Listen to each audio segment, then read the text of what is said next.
Well, in a section of northern Iraq, U.S. forces are said to be holding strong. They are trying to root out pockets of Iraqi fighters between the cities of Mosul and Kirkuk. In the middle of those two cities lies Erbil. That's where we find our Ben Wiedemann. Ben, what is the latest from there?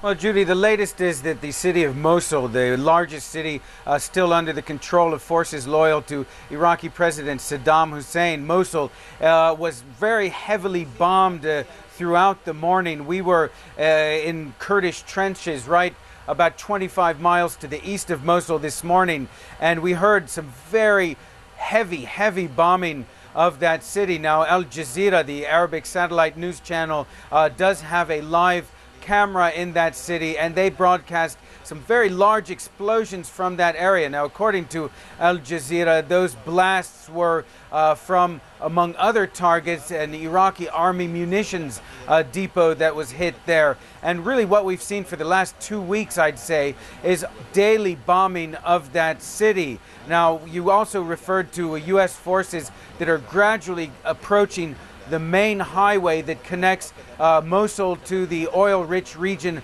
of Kirkuk, where there's also the second largest Iraqi city in the north, still controlled by forces loyal to Saddam Hussein. So as they approach that highway, they really will effectively cut those two cities off from one another. And as we know, U.S. forces now surround Baghdad as well. So it does appear that the Americans and their British allies are beginning to basically choke off and surround all the major cities in Iraq, including in the north. Judy?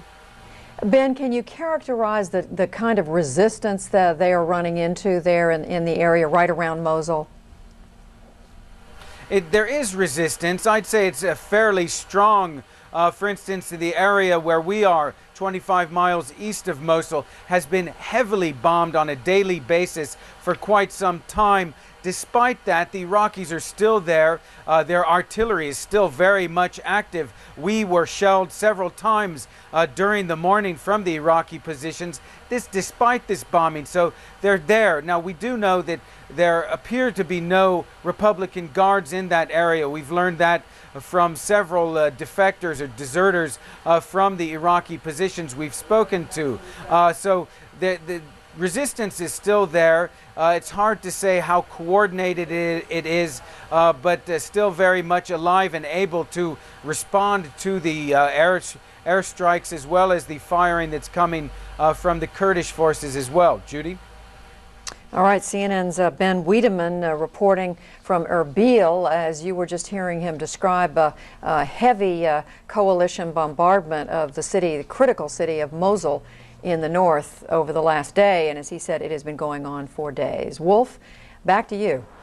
Judy, thank you very much, Judy. These are decisive moments in the war, historic developments unfolding even as we speak right now. Among other things, the Iraqi opposition leader Ahmed Chalabi, who's been living outside Iraq, is now back inside the country. And reportedly so are about 700 troops from his organization, the Iraqi National Congress. The INC announced the troops are now near Nasiriyah, and they intend to fight alongside coalition forces. A spokesman says they will take orders from the coalition commanders. Chalabi is calling on the Iraqi people to help remove what he calls the final remnants of Saddam's regime, but he denies any personal ambition in a post-war Iraq. I'm not a candidate for any position in Iraq, and I don't seek an office. I think my role ends with the liberation of the country. The American military, I think, should stay in Iraq until the first elections are held and a democratic government is established. I'm not prepared to give a time frame, but we expect to have a constitution ratified within 2 years.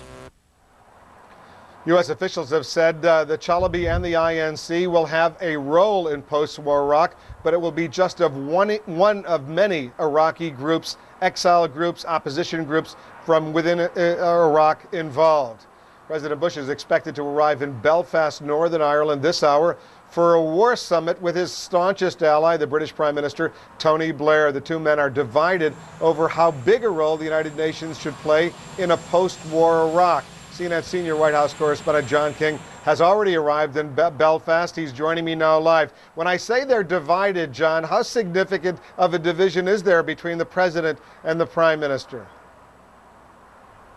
Well, Wolf, it depends on who you ask in both administrations. In Washington and London, we were told by senior officials that the difference is more on emphasis, that the British are very happy and very eager to talk about a large UN role. The Bush White House, much more skeptical of the United Nations, talks about a much more limited role. But what both camps say is that many of these questions simply are not answered yet. So it's hard to say there's a rift about something they haven't quite decided what should be yet. That is one of the goals here in these Belfast talks. Prime Minister Blair arrived just moments ago. President Bush left the White House early this morning, and he is on his way. Both in London and in Washington, they say they envision a major role for the United Nations. What the White House is adamant about is that the United Nations not run the show. After recent conflicts in Kosovo, in East Timor, and in Afghanistan, the United Nations took a lead role, the lead role, in administering an interim government. The White House says that will not be the case in Iraq, and earlier today, the White House view received what seemed like an endorsement from the UN Secretary General Kofi Annan, who says the situation when it comes to Iraq is quite different than those other conflicts. Each crisis has its own peculiarities. Iraq is not East Timor, and Iraq is not Kosovo. There are trained personnel, there is a reasonably effective civil service, there are engineers and others who can play a role in their own country. And as we've said before, Iraqis have to be responsible for their political future and to control their own natural resources. Now, what the White House wants is for a U.S.-led civil administration to go in when the shooting stops and then to hand power gradually over to an interim Iraqi authority. The White House is saying it would welcome UN assistance in that, especially on the humanitarian side. The White House clearly does not want a major political role for the United Nations in post-war Iraq.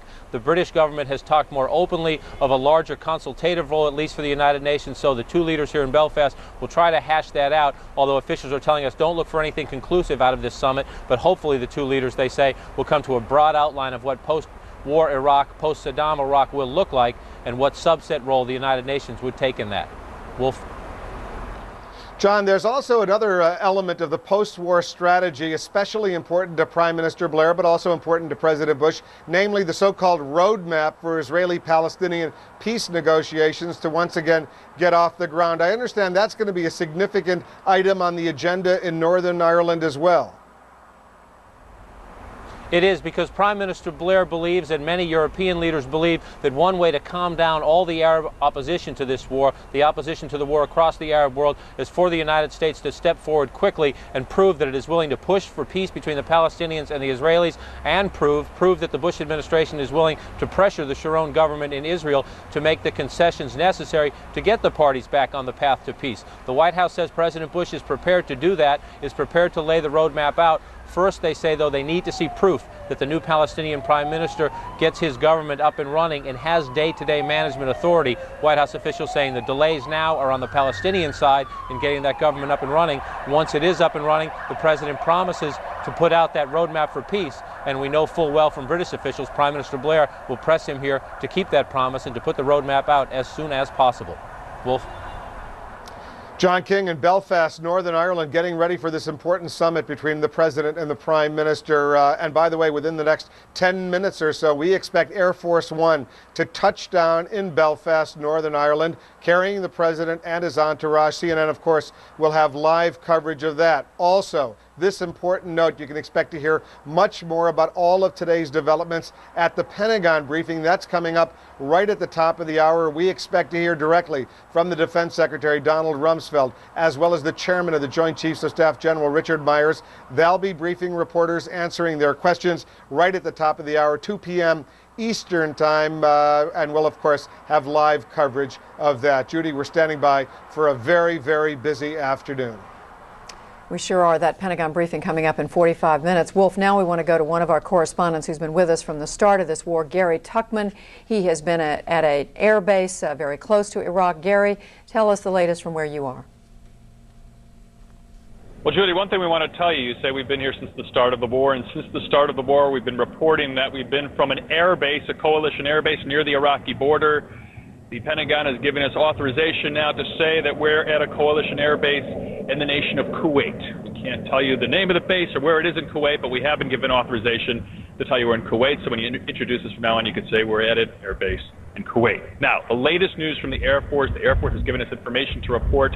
We can tell you that the air war is continuing as intensely as ever. We've been here for the 17 nights since shock and awe began. There's been absolutely no let-up in the number of sorties leaving this base.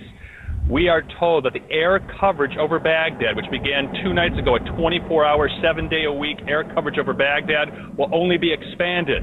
Initially, we were told there would always be 2 Air Force planes flying over Baghdad, acting as dispatchers of sorts. Whenever other planes were needed, attack planes or fighter planes, they would dispatch them, and there would be at least 6 planes ready to come in over Baghdad. We're now told there will always be more than 2 planes over Baghdad with the increased number of troops there. Also, regarding the Baghdad International Airport, it's surmised that ultimately it will be a base of operations for Air Force aircraft. Already a C-130 transport plane has flown into the airport, but as of now, the Air Force is telling us there are no Air Force aircraft based at Baghdad International Airport, the new name it's been given, formerly Saddam International Airport. Finally, we want to tell you the most recent 24-hour period, 1,850 sorties over Iraq. The highest number there's been since this war began, 2,000. The lowest, about 1,400. So you can see the air war does continue as intensely as ever. At this point, over the 17 days of the shock and awe campaign, there have been more than 29,000 sorties. Judy, back to you. Gary, now that U.S. forces are not only on the outskirts of Baghdad, they are making regular forays into the city. Some of them battalions are staying there. How does that affect the air campaign over the city? Well, the Air Force considers it more important than ever to have a very hearty presence over Baghdad, and that's why they're very specifically saying and telling us they will now have even more planes over the city at all times. There will not be a time of the day where there aren't a considerable number of planes flying over Iraq's capital city. Thanks, Gary Tuchman. I was thinking in terms of accuracy being even more important than ever before. Of course, that has always been of paramount importance. Gary Tuchman reporting for us from an air base in Kuwait, as we're now authorized to say. Well, as we've been showing you a lot of military developments to talk about today, Lieutenant General Dan Christman is here. We'll talk about the Tigris River Bridge, Saddam's palaces, and more. Then we'll go inside one of those palaces, this one in Basra. See what's inside from top to bottom.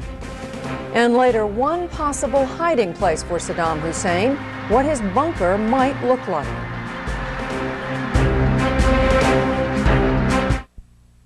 .58 a.m. Live pictures from the northern city of Mosul show huge fires and explosions from a burning ammunition dump. CNN's Jane Araf reports later that U.S. forces are trying to dislodge Iraqi fighters between Mosul and Kirkuk. 3:17 a.m. Associated Press quotes a British officer who says the body of Ali Hassan al-Majid has been found in Basra. Al-Majid, Saddam Hussein's cousin, is known as Chemical Ali because of his use of chemical weapons against Iraqi Kurds in 1988. 5:02 a.m. CNN's Walter Rogers reports U.S. Army sources tell him an Iraqi missile hit the Tactical Operations Center for the 2nd Brigade, 3rd Infantry, resulting in U.S. casualties. 6:45 a.m. President Bush departs the White House to travel to Northern Ireland for a summit meeting with his coalition partner, British Prime Minister Tony Blair. 7:20 a.m. U.S. Central Command says even though U.S. forces have taken over one of Saddam Hussein's presidential palaces, they're not hunting for any particular individual. Instead, says Brigadier General Vincent Brooks, the coalition is focused on the regime. Brooks also says he cannot confirm the death of Ali Hassan al-Majid. 9:17 a.m. Martin Savage, traveling with the 7th Marines, shows new video of U.S. Marines searching the Iraqi Atomic Energy Commission headquarters near Baghdad. A scientific team will analyze the substances found in laboratories there. And you're looking at live pictures now of Air Force One now on the ground at a Royal Air Force base outside of Belfast, Northern Ireland.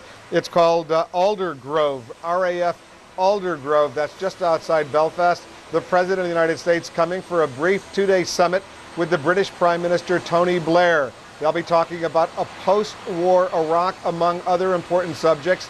They'll also have an opportunity to review the so-called roadmap for Israeli-Palestinian peace negotiations to get off the ground. They also want to review what the status is of Northern Ireland right now, as that peace process seems to be taking hold, been relatively quiet in Northern Ireland over the past few years. This is the third time in as many weeks that President Bush and Prime Minister Blair will be sitting down to review strategy, war strategy, as they go forward together, go forward as close allies in trying to help put together a new Iraq. There are some significant differences in their strategy, including what role precisely the United Nations should have in determining the future of Iraq. They'll try to thrash all of that out.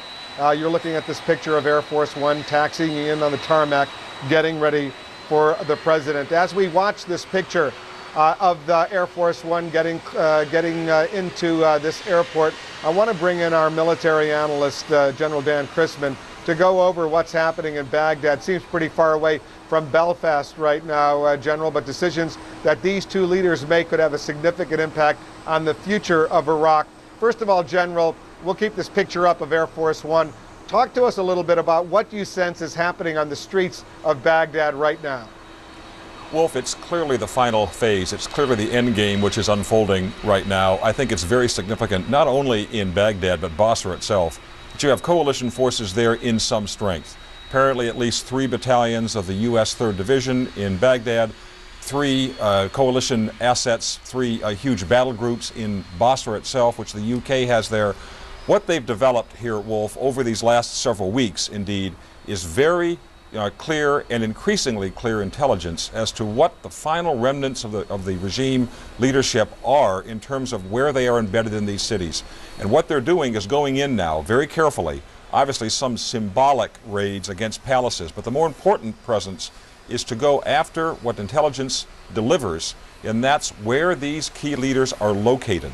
They're going to be defended fanatically, but the intelligence is so crucial from aerial platforms and special ops personnel to give these assets, the 3 battalions and 3 battle groups, the intel which they need to close with and eliminate these final remnants of the regime in those cities. So this is a very important final phase here, Wolf, and it looks like the closure is coming in here now much more rapidly than we had anticipated.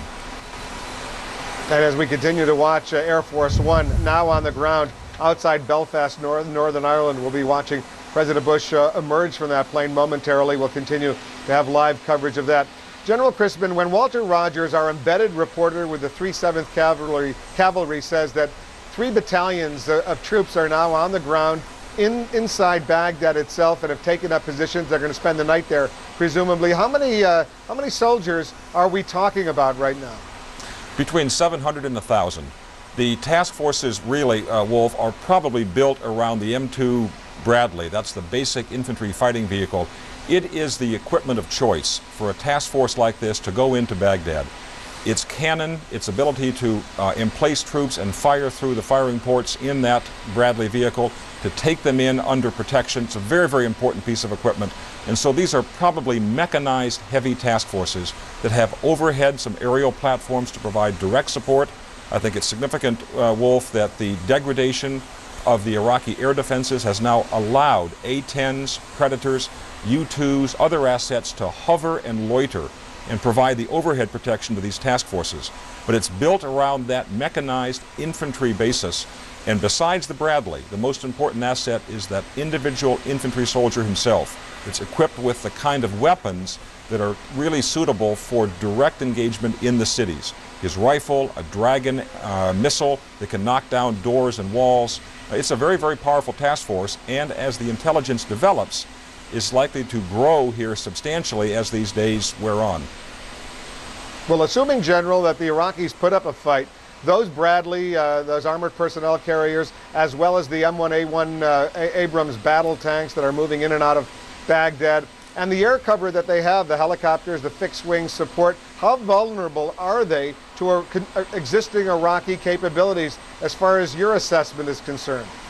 Well, the coalition spokesmen have continued to remind audiences that notwithstanding the defeat of the Republican Guard, the Special Republican Guard, and these Fedayeen fighters and the Ba'athist security elements, they can still provide some threat. We saw, for example, the attack against the Tactical Operations Center of the 2nd Brigade 3ID.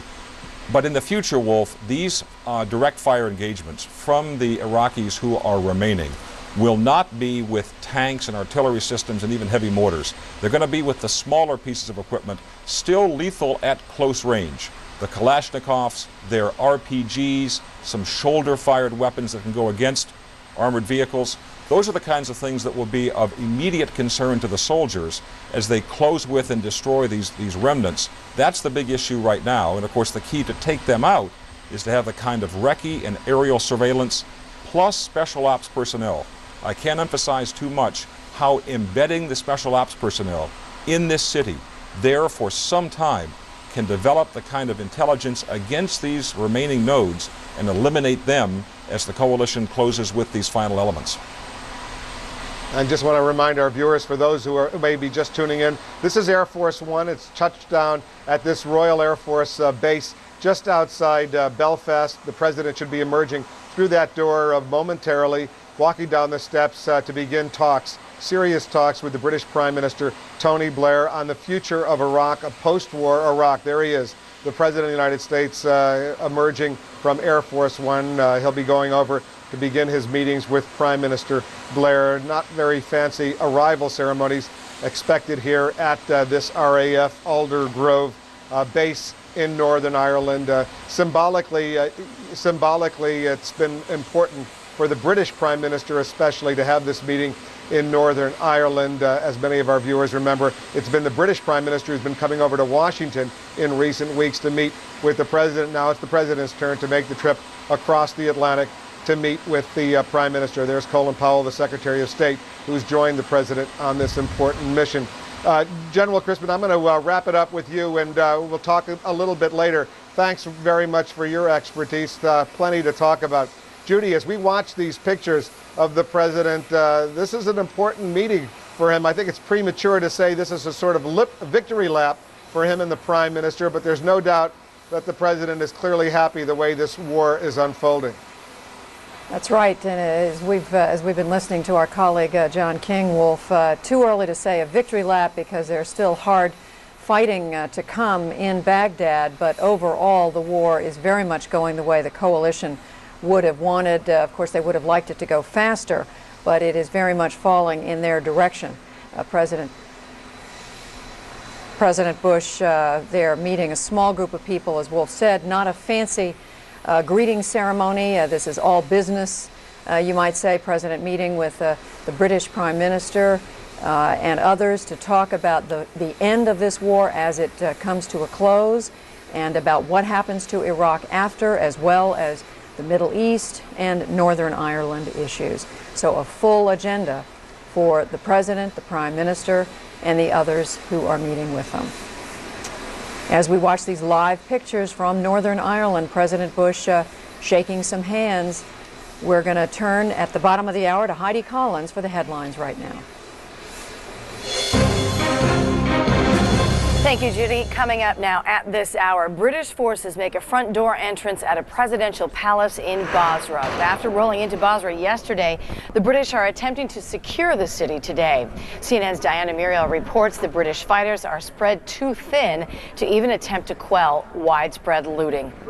On the northern front now, a huge set of explosions today in one of the major cities there. CNN's Jana Raff reports the blasts occurred at a weapons dump in Mosul, a city on the target list of coalition warplanes. In Baghdad, CNN's Walter Rogers reports 3 Army battalions have established positions inside the Iraqi capital. The units went in with other American fighters today, but did not withdraw. CNN's Barbara Starr reports from the Pentagon the U.S. presence inside the Iraqi capital is likely to grow. To some other news now. Despite a wave of reports from other countries, Americans say they are not especially worried about the highly contagious respiratory illness known as SARS. Question for a CNN USA Today Gallup poll, 10% said the illness makes them very worried. 27% called themselves somewhat worried, but 63% said they are not worried at all.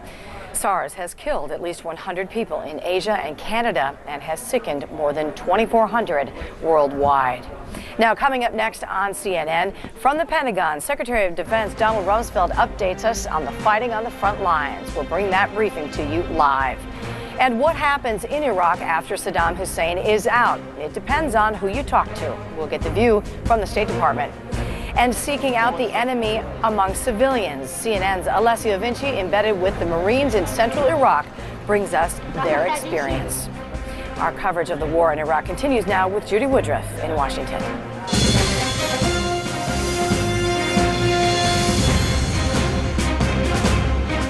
Looking ahead to after the war, how long will the U.S. be in Iraq?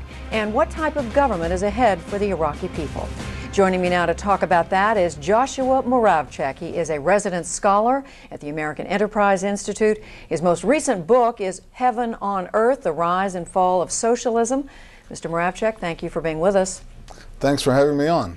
The war is still going on, of course. We don't know how much longer the fighting will continue, but already coalition forces very much involved in planning a post-war Iraq. What do you think are the most important first steps that will need to be taken care of when victory is finally declared?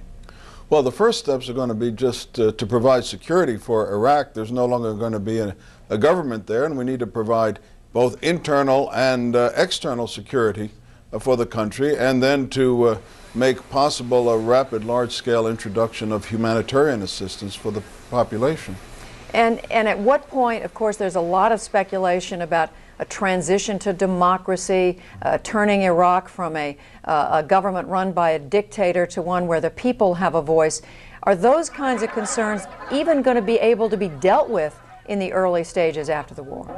Well, the first steps have to be taken. It's going to be a process that will take some time. We need not just a new government in Iraq, but a new political system, a democratic political system. And the first step is to try to help Iraqis develop a new constitution. And that's not just Iraqis, but a representative group of Iraqis. As you know, Mr. Moravcsik, there's a divide between the United States and others, including, to a large degree, the British under Prime Minister Tony Blair, about the role that the United Nations and other countries should play. To what extent do you believe it is primarily the U.S. that should be calling the shots after this war is over? Well, I think it has to be the U.S. and Britain and our allies. The UN is an institution with a very checkered record, and one area in which it's been particularly bad is Iraq. A second area in which it's particularly bad is human rights. The UN Human Rights Commission is meeting even as we speak with the dictator Muammar Gaddafi as the chairing nation. So I think if there's going to be a hope for democracy in Iraq, it's going to come from first initial control by the US and our allies, and then handing of power over to Iraqis, not to some other outside force. But what would you say to the United Nations Secretary General Kofi Annan, who said today, among other things, that he thinks that the UN should play an important role in rebuilding Iraq after this war is over? Well, the UN should play a role in the humanitarian work, but it should not have any power in Iraq. Mr. Annan himself has a really dismal record in regard to Iraq. He's one of the ones responsible for getting us to this current war. If you recall, in 1998, when Saddam Hussein threw the weapons inspectors out of Iraq, and we threatened, President Clinton threatened retaliation to try to force them back, it was Mr. Annan who ran off to Baghdad, made a completely fake agreement, announced that Saddam Hussein was a man he could do business with. So he's really just had very poor judgment on this issue all the way through, and it would be utterly senseless for us to put authority into his hands. But it's not only Mr. Annan himself, it's the British Prime Minister, Tony Blair, and others who are arguing that the mix of leadership in Iraq should include the UN. Well, I think that's just wrong. The UN has a very sorry record on this issue. Right now, there's going to be, in the immediate aftermath, a need for securing the country. The only people who can do that are ourselves, plus our allies, notably the British, who are going to be there in force. Bringing in the UN in a political role simply means sort of putting a UN hat on top of American forces, and that's only going to make for confusion and disrupted communications. The proper role for the UN, and one of the things it's good at, is humanitarian relief, and I think there are things already underway to bring in the UN in that kind of capacity. We've been talking with Joshua Moravcsik. He is a resident scholar at the American Enterprise Institute, also an author. Mr. Moravcsik, thank you very much. And Wolf, as I come back to you, I think we're just beginning to hear just how fierce the disagreement is going to be, whether it's played out between Mr. Bush and Mr. Blair over what happens, what a post-war Iraq looks like. Some people suggesting, Judy, the hard work is only just beginning in trying to determine what happens next after this military coalition gets its work done. We'll be watching, obviously, very closely. We'll see if the president and the prime minister work out any differences they might have. I want to immediately go to Barbara Starr, a Pentagon correspondent over at the Pentagon. She's got some new news. She's got some developments unfolding on her end. Barbara. Wolf, CNN has confirmed that yesterday elements of the 101st Airborne Division went to a training camp, a paramilitary training camp in southern Iraq, and found some material that they now believe they have not confirmed, but may have been chemical weapons material. The finding is serious enough that samples are being flown back to the United States for further study. This was a paramilitary training camp at a place called Hindia. They came across a number of 20-gallon and 55-gallon drums, and they found items that they now believe were tabun and sarin, which is a nerve agent, and blister agents, possibly mustard gas. When the 101st Airborne came across this material, they called in some Fox vehicles, which do air and soil sampling. They got a positive reading, but now they want to send the material back to the United States for very specific laboratory analysis. When we asked one military official if this was the smoking gun, he said he was not prepared to go that far, but he said it has potential. Wolf? A quick question, Barbara. This is obviously potentially a very, very significant development if, in fact, it is what the suspicion is. And let's remind our viewers, this is still a suspicion. More tests have to be concluded. But as far as they're telling you, have these, the tabun and the sarin, were they the raw precursor chemicals, or were they the actual weaponized versions, the material that could cause, obviously, enormous damage to U.S. or coalition forces? Well, we don't know at this point if it was in a precursor stage. In other words, if it had to be mixed together and finally put into a weaponized version. We don't know that. What we do know, it was found in a number of barrels, so there was some sort of significant amount. We are told this was not a laboratory, this was not a classroom, not teaching material for chemical defense, as some other findings have been. They are sending it back to the United States for further testing. It is sometimes the case, of course, with initial samplings that you get false positives. So officials are being very cautious, but at the moment this paramilitary training campsite is secured. Forces are being very careful about moving through the area because they simply don't know at this point. They have a positive reading and they believe there may be some indication that it is this material, but they want to make absolutely sure. Wolf? And Barbara, where exactly was it found? You mentioned the name of a village, Hindia, I think you said. Where is that near? Well, the 101st Airborne has been moving, this element of the 101st Airborne has been moving through the Karbala region south of Baghdad. They've been in and out of a number of sites. Earlier in the weekend, for example, they went to another facility, thought they had encountered something, and later discovered it was pesticide. Another reason for caution. They believe, again, that this paramilitary training camp, that the barrels, that the positive reading they got for nerve agent and blister agent is something to be concerned about, but they're trying to verify it now. All right, a potentially very, very significant development in this war. Now, week 3 of this war. Our Barbara Starr reporting from the Pentagon. There's some suspicion that perhaps mustard gas, tabun sarin, was found, in fact, in significant quantities at this location outside of Karbala. We're going to continue to monitor this development. Maybe we'll get some additional information at the top of the hour. There will be a Pentagon briefing. The Defense Secretary, Donald Rumsfeld, the chairman of the Joint Chiefs of Staff, General Richard Myers will be coming into the Pentagon briefing room, answering reporters' questions. We'll see what they have to say on this potential development. Has the U.S. military found the so-called smoking gun, confirming the Iraqis did indeed have banned weapons of mass destruction, in this particular case, chemical weapons? We'll continue to monitor the story and get some more information. In the meantime, just ahead, from statues to palaces, coalition forces target some high-profile symbols of Saddam Hussein's regime.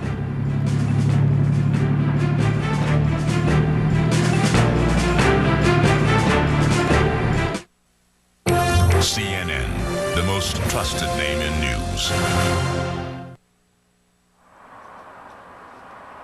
We're only about 13 or 14 minutes away from the top of the hour. That's when we expect the Defense Secretary and the Chairman of the Joint Chiefs of Staff to come into the Pentagon briefing room, answer reporters' questions on this day in the war in Iraq. It's shaping up as a very, very significant day. You just heard our Pentagon correspondent Barbara Starr report potentially huge news. The U.S. suspects they might have found what they call the so-called smoking gun. Just a suspicion right now, banned chemical weapons found at a location near Karbala. Just a suspicion. They need to go ahead, send this material back to the United States for more tests. If in fact it is mustard gas or sarin or tab and other banned chemical weapons, it would be a significant development in the war. We're also watching other major developments, including in Baghdad, where U.S. troops today sent a significant psychological message to the Iraqi leadership, striking at the very symbolic heart of Saddam Hussein's regime. Joining me now to talk about that, CNN's Rula Amin. She's in Ruwayshed,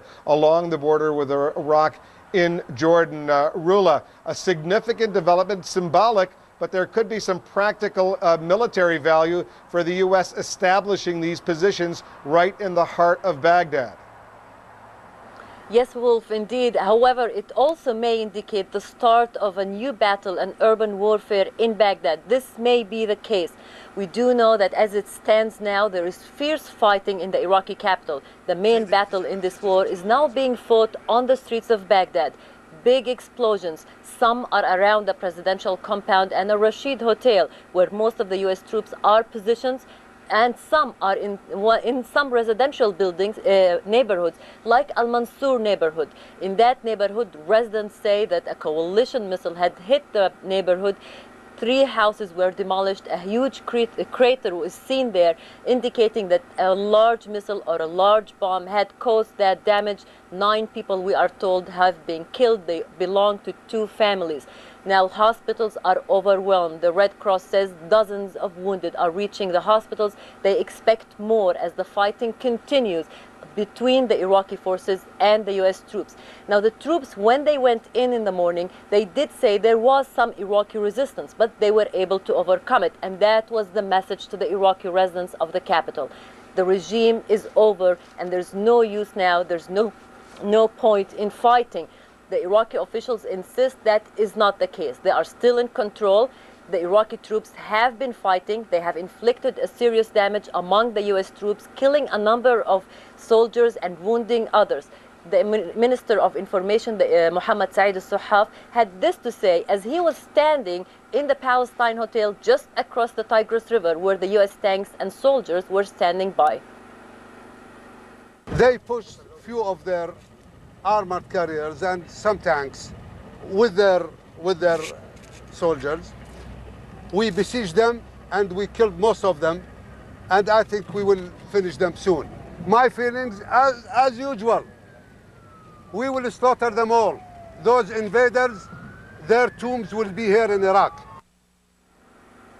This strong rhetoric residents of Baghdad have been hearing for the past few weeks. However, today they were asking, where is the army? Where is the Republican Guards? How come the U.S. troops were able to come in so quickly? Some soldiers have fled the scenes of the battles. Some have jumped into the river. However, we do know Republican Guards, ruling Ba'ath Party militias, and Fidaiyin Saddam are still on the streets. And the residents there are wondering, is this going to be the end of a quick takeover of Baghdad, or is it going to be the beginning of an urban warfare in their own neighborhoods? Wolf? Rula Amin watching the situation from her monitoring post along the border between Jordan and Iraq. Rula, thanks very much. Let's get back to Judy in Washington. Thanks, Wolf. We heard Rula describe the coalition move into Baghdad, the fact that they've taken over one of the major Saddam Hussein palaces there. There's now evidence that while much of his countrymen were languishing in poverty, Saddam Hussein lived a life of luxury and opulence in his many palaces scattered across the country. British journalist David Bowden takes us on a tour of one such palace from the coalition's newly captured town of Basra. Come with me and let me show you what Saddam Hussein has spent some of his smuggled oil revenue on. This, remember, just one of his palaces here in Basra. We go through the big, heavy front door and into a vast entrance hallway. On the floor, as everywhere throughout, marble flooring and intricate detailing. And as we move towards the stairs, you can see throughout the house more marble, more beautiful woodwork, beautiful paneling. Every tread on the stairs is marble, as far as I can work out. The detail on some of the paneling is magnificent. Somebody spent a lot of time and a lot of Saddam's money on detailing all of this beautiful, beautiful marquetry. As we move around the corner, the crunch of glass. When the military came in here, they weren't to know that there was no opposition. But when they got here, Saddam wasn't at home. Again, perhaps ironic given what's happened. Is that a white dove of peace on Saddam's wall? Who knows? Moving further up, again, you're taken in just by the vast size of the area of this place. But for me, the best part of this house, the most beautiful part, is this delicate, almost dovecot-like roof space. Beautiful stained glass, intricate tile work, pastel colors. As you move through, again, the openness. There's not a stick of furniture in this house at all. Nobody has lived here, certainly in the last few months, I suspect, probably never. But if you wanted to go to the loo while you were here, there's one for every room, and not just any old toilet. This is what passes as a WC in Saddam's house. I'm no expert, but these fittings look, at the very least, to be made of gold plate, if not the real McCoy all the way through. But let me show you, when they say buying a house is all about location, location, location, look at the location Saddam built his house here in Basra. Again, as we wander through, marvel at the detailing, the beautiful floorwork, the beautiful detailed tooling on all this woodwork. But then come into what must be a sunroom, somewhere to take your afternoon tea while you're talking to your generals, and walk out here onto the terrace, and you'll see the beautiful vista, the palm trees in the distance, and in the forefront, the Shatt Al Arab, boats ploughing up and down it. That way you can see the small fishing vessels, and if we pan round to the other side, down there is downtown Basra. And who lives in a place like this? Well, Saddam Hussein lives in a place like this. That's who. British journalist Michael Bowden, David Bowden, I'm sorry, taking us on a tour of an eye-opening tour of one of Saddam Hussein's opulent places of residence. Well, we just showed you the inside of one of those palaces. Now we want to take you on a virtual tour of a bunker inside another one. Rene San Miguel will be your guide. He joins us from Atlanta. Rene? Well, Judy, we just saw David Bowden showing us the opulence inside that presidential palace in Basra. We want to show you, we have some video of some similar opulence found in Baghdad. This is satellite imagery from earthviewer.com and digitalglobe.com, just to give you an idea of just how far the coalition has struck deep into the heart of Baghdad itself. That palace you just saw in Basra, about 30 acres. This one also a couple of dozen acres as well. And it is the old presidential palace, also called the Republican Palace. Let's show you some video that was taken early today when the U.S. forces entered this presidential palace. As one Pentagon official told CNN early today, quote, "It can't be anything but alarming to see a coalition brigade commander standing in the compound of a presidential palace in Baghdad." Now, this palace is still in the process of what the military calls exploitation, just a fancy word for investigation, trying to dig up documents. But there you see the toilet. Also some very ornate fixtures in there, and some of the paintings and photographs in there celebrating the leader of the Iraqi regime. Now, this is just one of the presidential palaces. There's some 57 in the entire country, and a handful in the city of Baghdad itself. People are wondering, well, if Saddam Hussein did survive that March 19th decapitation strike, how could he have done it? This is some information that we have gleaned from a German firm that was said to have built a bunker for Saddam Hussein at a cost of $150 million, and it is said to be about 19,000 square feet. Just an idea, that's bigger than about 10 average family houses you'd find in America. 24 rooms, accessed by stairs or elevators. Supplies are driven down in a truck, down a ramp. The ceilings 6 feet thick, reinforced concrete. The walls 5 feet thick. Some of the rooms are set on springs so that they can withstand a major attack from a coalition bunker buster bomb.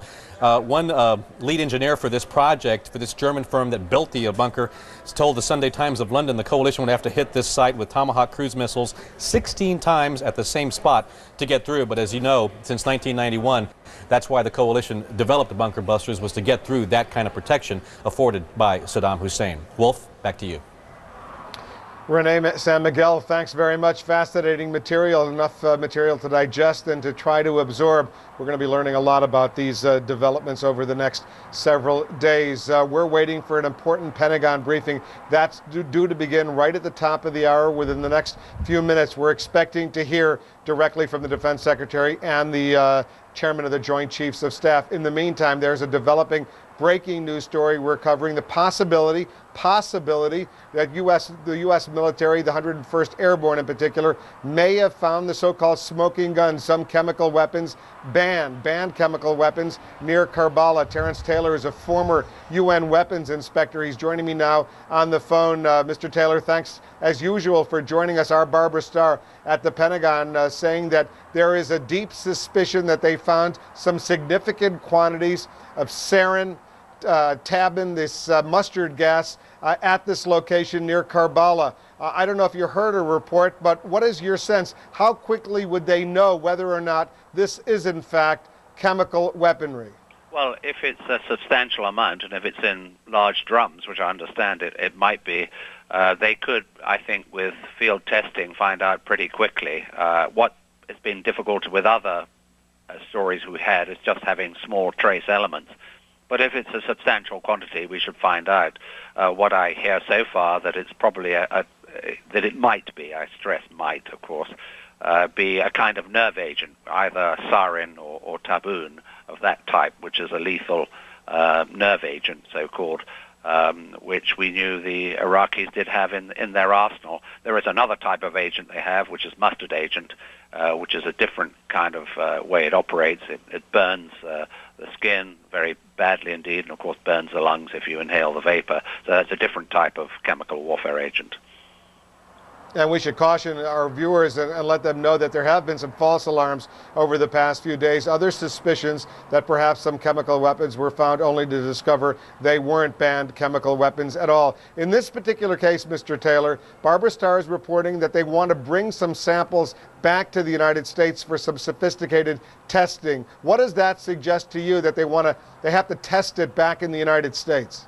Well, certainly it has to be tested in best possible conditions, and laboratory test gives you an absolutely clear indication of what it is we're looking at.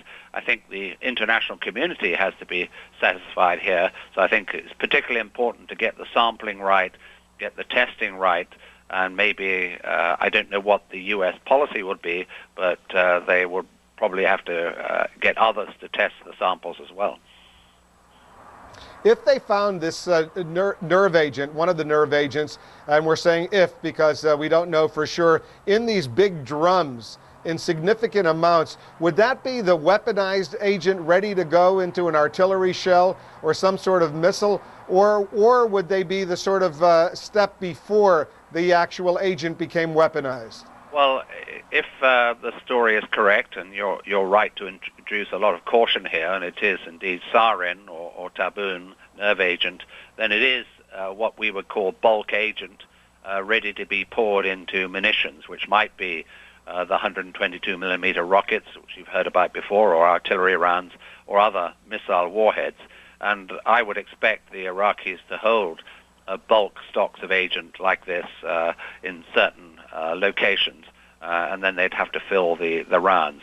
So I think you'd expect to find a mixture of filled munitions and drums of agent that is ready for use, essentially. What else would you expect to see at a location like this, Mr. Taylor, if in fact these are the nerve agents, the banned chemical weapons? What other equipment, protective gear might the Iraqis have at a location like this that would be additional evidence that they were planning on using this in some sort of military encounter? Well, I would expect, of course, to find protective equipment with the personnel that might be handling this.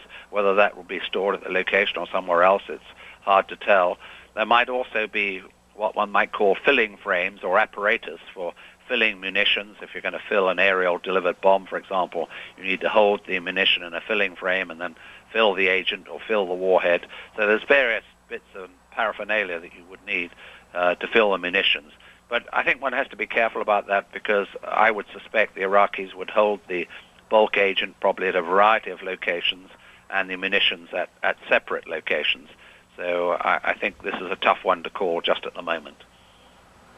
All right, Terrence Taylor, a former UN weapons inspector, knows a great deal about this material, potentially huge development in this war. Mr. Taylor, thanks very much. And just want to caution our viewers, not 100% confirmation by any means, more testing required, but perhaps the 101st Airborne Division, elements of that division have found the so-called smoking gun, Iraqi banned chemical weapons at a location near Karbala in central Iraq. We'll continue to monitor that story. We're standing by for this Pentagon briefing, expected to start very, very soon, within the next few minutes. The chairman of the Joint Chiefs of Staff, the Defense Secretary, I'm sure they'll be asked questions about this. We'll see what they say. We'll go to the Pentagon as soon as that briefing begins. In the meantime, let's check the latest developments at this hour. Let's go to CNN's Heidi Collins. Thank you, Wolf, and hello from the CNN newsroom in Atlanta. Here's what's happening at this hour in the war in Iraq. The Pentagon calls it a powerful message. Coalition troops and armor rolling headlong into Saddam Hussein's newest presidential palace in Baghdad. CNN crews report mass desertions among Iraqi defenders, though an Iraqi missile killed at least 2 GIs just south of the city. 2 journalists also reported killed. This is Basra. British troops are sending a message of their own this hour in another presidential palace. As in much of this large southern city, the Brits maintain they've also found the body of the Iraqi leader known as Chemical Ali, but the U.S. will not confirm Ali is dead. One of the best-known Iraqi opposition leaders is in the southern Iraqi city of Nasiriyah this hour, leading hundreds of fighters dubbed the Free Iraqi Forces. Ahmed Shalabi of the Iraqi National Congress says his men will fight alongside the coalition under coalition command. And the 2 main coalition political leaders are meeting face-to-face today for the 3rd time in less than a month. President Bush and British Prime Minister Tony Blair are in Hillsborough Castle.